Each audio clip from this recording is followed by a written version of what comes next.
Look who is out on the property today. Zach's Tree Service. Recommended by Mr. Let's Dig himself.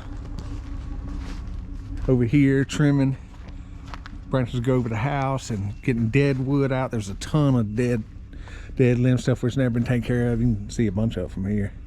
She's gonna do all that and cut out at the road to help out with the next project.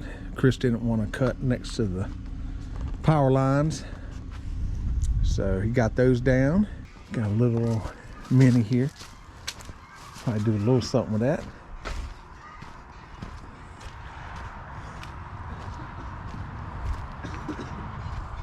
There you go. Call them for your needs.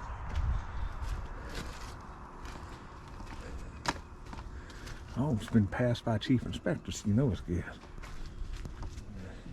It's Zach himself. They're gonna put him in the cage, maybe. I'm gonna get up there and make it happen.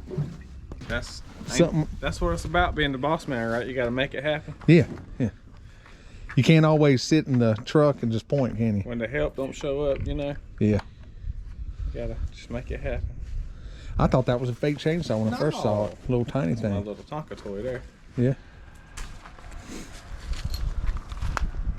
Thought you'd have some big old 2-foot bar. Got one with a 3.5-foot bar. That one won't running one day, and I got mad and I went and bought that. Echo. Both of mine are steels, which you know. Chris likes them steels too. I got 10 Echoes, 10 or 11 now. Didn't nobody even know Chris did work until I got pictures, right. Videos of him getting out of the cab. That's right.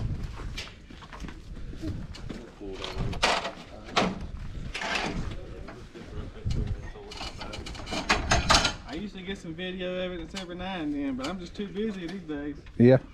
I ain't got time. I probably ain't seen him in probably 2 months. He's busy too. I need to be busy like y'all so I can keep affording to have me do stuff.